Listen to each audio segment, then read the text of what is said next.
안녕하세요. 크라이플 처치 존 목사입니다.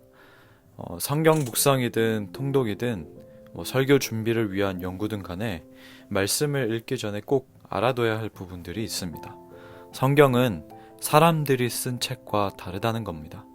성경은 하나님의 말씀으로서 성령의 감동을 입은 사람들이 하나님으로부터 받은 말씀들을 기록한 내용입니다.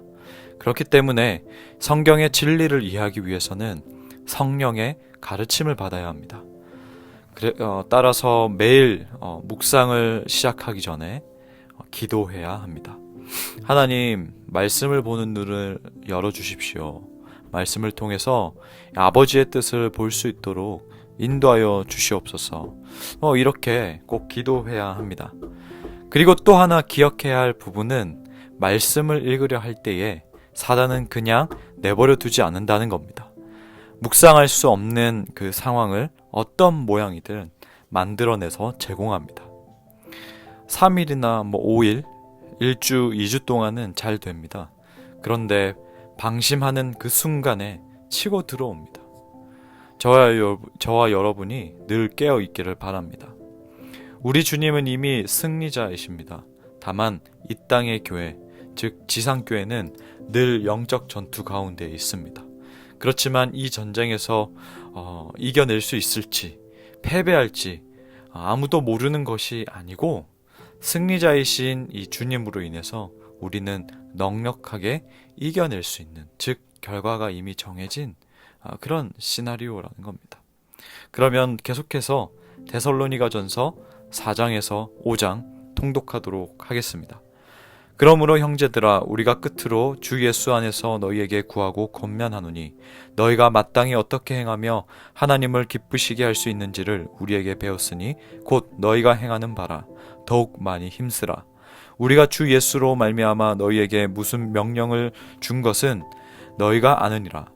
하나님의 뜻은 이것이니 너희의 거룩함이라. 곧 음란을 버리고 각각 거룩함과 존귀함으로 자기의 아내 대할 줄을 알고 하나님을 모르는 이방인과 같이 세욕을 따르지 말고 이 일에 분수를 넘어서 형제를 해하지 말라. 이는 우리가 너희에게 미리 말하고 증언한 것과 같이 이 모든 일에 주께서 신원하여 주심이라.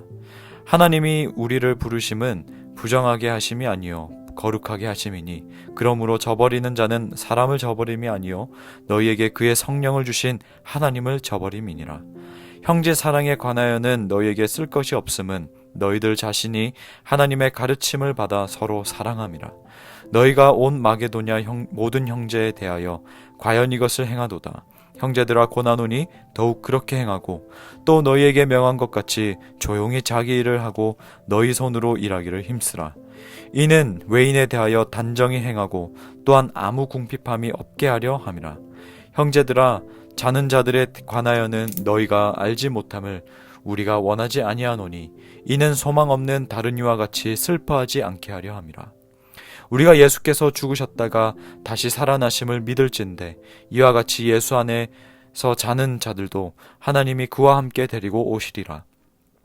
우리가 주의 말씀으로 너희에게 이것을 말하노니 주께서 강림하실 때까지 우리 살아남아 있는 자도 자는 자보다 결코 앞서지 못하리라. 주께서 호령과 천사장의 소리와 하나님의 나팔 소리로 친히 하늘로부터 강림하시리니 그리스도 안에서 죽은 자들이 먼저 일어나고 그 후에 우리 살아남은 자들도 그들과 함께 구름 속으로 끌어올려 공중에서 주를 영접하게 하시리니 그리하여 우리가 항상 주와 함께 있으리라. 그러므로 이러한 말로 서로 위로하라. 형제들아, 때와 시기에 관하여는 너에게 쓸 것이 없음은 주의 날이 밤에 도둑같이 이를 줄을 너희 자신이 자세히 알기 때문이라. 그들이 평안하다 안전하다 할 그때에 임신한 여자에게 해산의 고통이 이름과 같이 멸망이 갑자기 그들에게 이르리니 결코 피하지 못하리라. 형제들아, 너희는 어둠에 있지 아니하매 그 날이 도둑같이 너희에게 임하지 못하리니 너희는 다 빛의 아들이요 낮의 아들이라.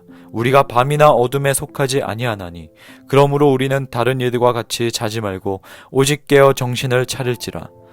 자는 자들은 밤에 자고 취하는 자들은 밤에 취하되 우리는 낮에 속하였으니 정신을 차리고 믿음과 사랑에 호심경을 붙이고 구원의 소망에 투구를 쓰자. 하나님이 우리를 세우심은 노하심에 이르게 하심이 아니요 오직 우리 주 예수 그리스도로 말미암아 구원을 받게 하심이라. 예수님께서 우리를 위하여 죽으사 우리로 하여금 깨어있든지 자든지 자기와 함께 살게 하려 하셨느니라. 그러므로 피차 권면하고 서로 독을 세우기를 너희가 하는 것 같이 하라. 형제들아, 우리가 너희에게 구하노니 너희 가운데서 수고하고 주 안에서 너희를 다스리며 권하는 자들을 너희가 알고 그들의 역사로 말미암아 사랑 안에서 가장 귀히 여기며 너희끼리 화목하라. 또 형제들아, 너희를 권면하노니 게으른 자들을 권계하며 마음이 약한 자들을 격려하고 힘이 없는 자들을 붙들어주며 모든 사람에게 오래 참으라.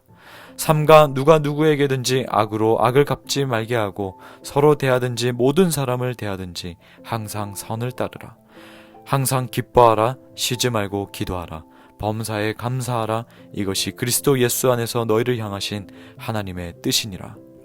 성령을 소멸하지 말며 예언을 멸시하지 말고 범사에 헤아려 좋은 것을 취하고 악은 어떤 모양이라도 버리라. 평강의 하나님이 친히 너희를 온전히 거룩하게 하시고 또 너희의 온 영과 혼과 몸이 우리 주 예수 그리스도께서 강림하실 때에 흠없게 보존되기를 원하노라. 너희를 부르시는 이는 미쁘시니 그가 또한 이루시리라. 형제들아, 우리를 위하여 기도하라. 거룩하게 입맞춤으로 모든 형제에게 문안하라.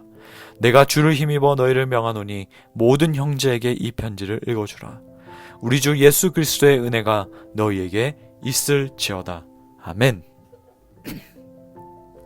자, 4장부터 5장까지 통독을 마쳤습니다. 그러면 마지막으로 데살로니가는 어떤 도시인지 짧게 나누도록 하겠습니다.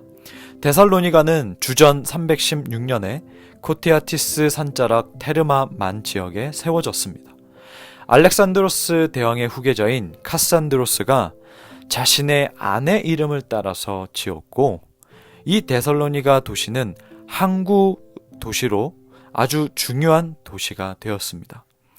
주전 187년에 빌립 5세가 데살로니가 자체 동전 주조를 허락하였고, 이를 계기로 경제 발전에 큰 도움이 되었지요.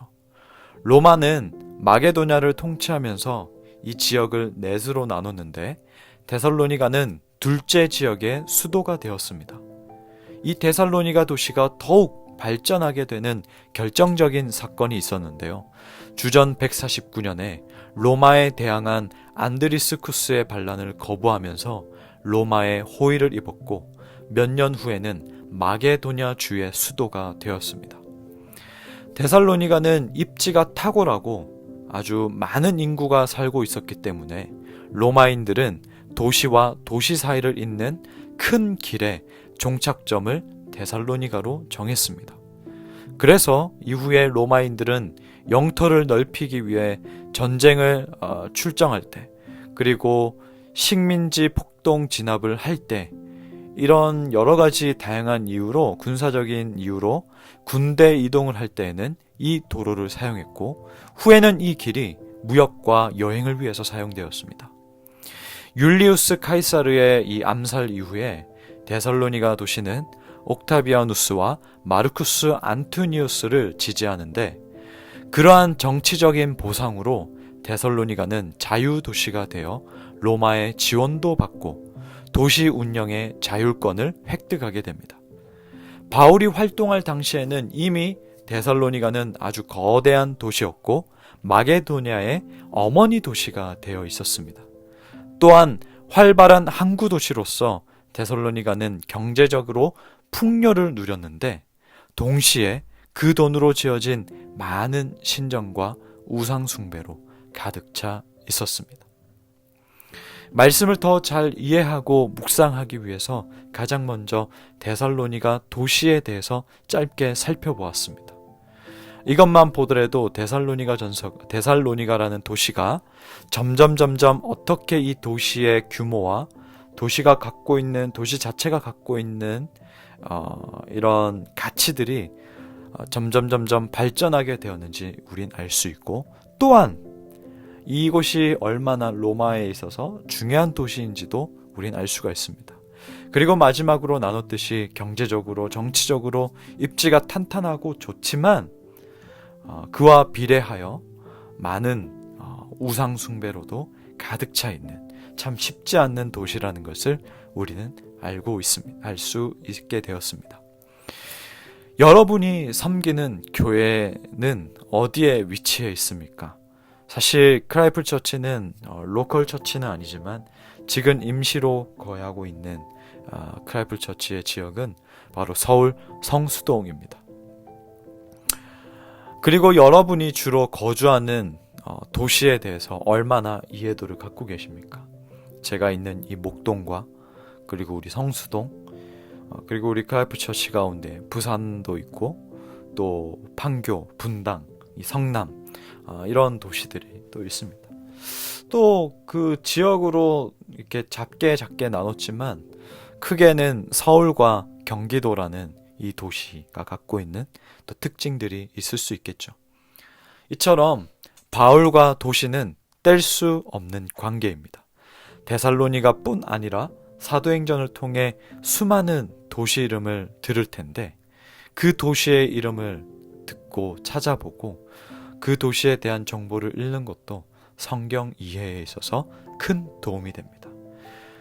여러분 오늘 4장과 5장 그리고 이 데살로니가 도시의 배경에 대해서 또 들었는데요. 잠시나마 교회가 위치한 그 지역을 위해서 그리고 여러분이 주로 거주하고 있는 그 도시에 대해서 생각하고 또 기도하는 시간을 가졌으면 좋겠습니다. 함께 기도하겠습니다. 하나님 아버지, 오늘 데살로니가전서 4장과 5장을 통독했습니다.